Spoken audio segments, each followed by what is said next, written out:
Okay, guys. So 66 is the most difficult problem in the Math Gre. Usually the final question is about the abstract algebra. So 66 asks about the ring theory. The difficult part is it only said rings contains multiple identity. If U is an additive subgroup of R such that U R belong to U for all U divided by U, then U is said to be right ideal. So basically, U is subgroup, and U R for any U belong U R belongs to U is called sub right ideal.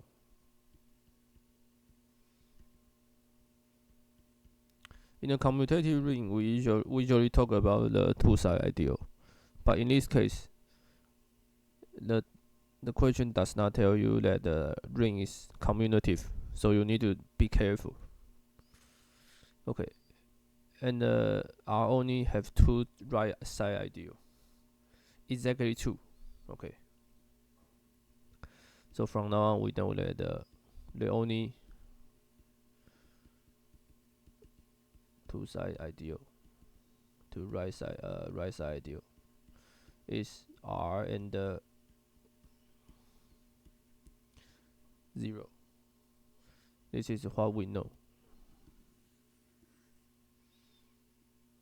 Okay. So A. R is commutative.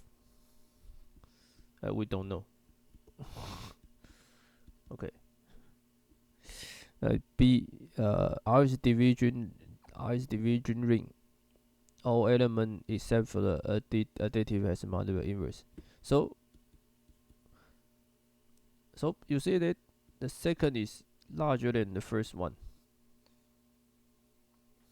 because the division ring, the difference between division ring and the commutative ring, the only difference is the division ring can be non-commutative. So B is the B is more general statement. Okay, and we don't know. Then we go to C. R is infinity. Infinite. This is definitely not true, right? Because I can let R be the Z prime, ZP. Sorry, FP. So when P is prime, FOP is a field. So field only has two kind of ideal. One is 0, one is the all field. So definitely, if R be the commutative, if I said R is commutative, then R equals to FP satisfy all these properties. And it only has finite number of elements. So third is false.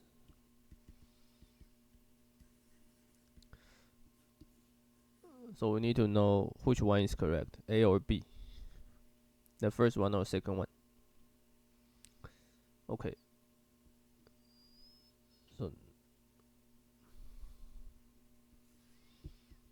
So I claim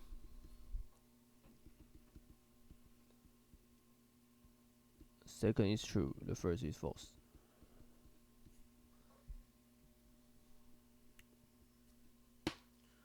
Okay, so what's the reason?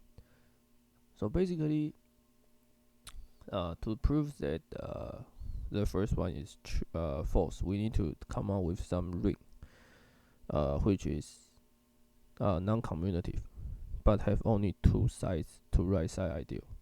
No, have only two right side ideal. Yes. Okay, so the standard result, as the standard example is, I can take R to be the quaternion.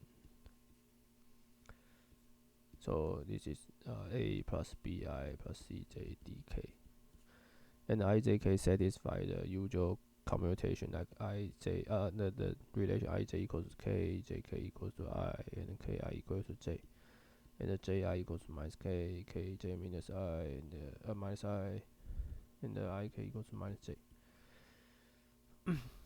So H is a division algebra. So basically, for every element, it does. For every non-zero element, it has the inverse. Oh, by the way, the ABCD need to take the real number. Okay. So ABCD need to be real. Okay. So this tell you that if I have additive subgroup and U does not U is non-zero, that means I can always find the element from the right side, which for each for some element x in U, I can make xr equal to 1, and this will let I belong to U. So this will give you that U will be the whole. So when the identity multiplication element inside the ideal, then by definition, since you can multiply any right side, you can multiply any ring element inside this group, inside this ideal. So it will make the U be the whole group, whole set.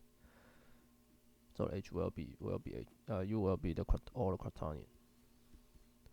So this proves that H contains only two right side ideal, but H is not commutative.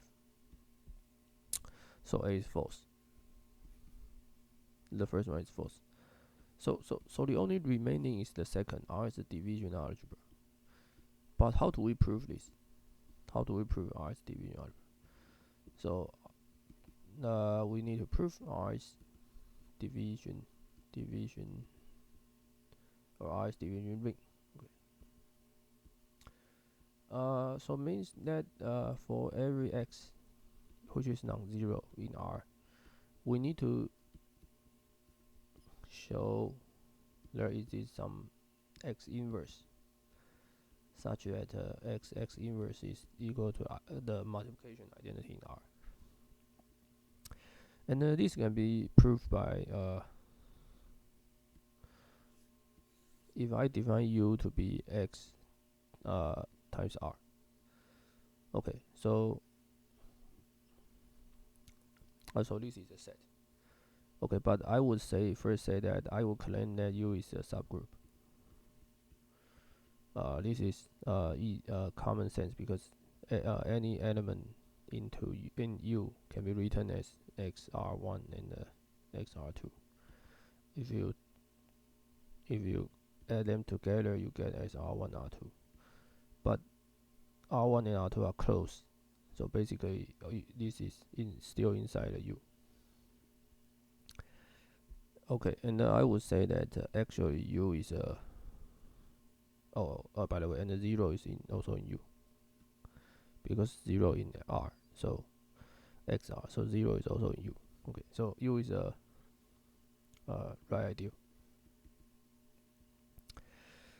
Okay, the reason is that so in order to prove U is a right ideal, we take any element inside X. We take any element like X belong to U such that and we choose S in R, in R. So we want to ask whether X S. Okay, maybe the notation. I choose Y be inside U, and I choose S belongs to the ring. We want to ask YS. Is YS inside the XR? And this is tautology because Y is the form of XK for some K in R. So XKS basically is XKS, and this is inside ring. So YS is the form of X times the element in the ring. So YS belongs to XR. So now we have so now we know U is a subgroup and the US is a right side ideal. So now U is a XR, and for X non-zero, and the U is right side ideal. This is what we have. So now I claim U is non-zero, U contains non-zero. U is not the zero ideal because there are multiplication identity inside R. So U at least contains X, but X is non-zero. So from this fact, this tells us that the U can only be the whole ring. And this tells you that there exists X prime in R, such that X prime need to be 1 because the two sets are the same. So there must be some X prime inside here, such that X prime can equal to the identity in the ring. So this tells you that the X inverse exists for every non-zero X. This proves the second statement is correct. So we choose B.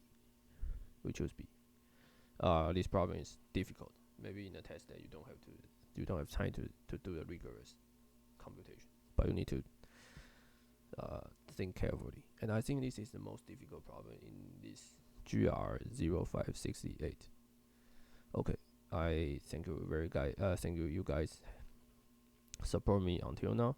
And before you leaving, be sure to subscribe to my channel. And if you want to see more interesting math and GRE or some physics, and you can email me or write any comment below, and I will make a video. Thanks.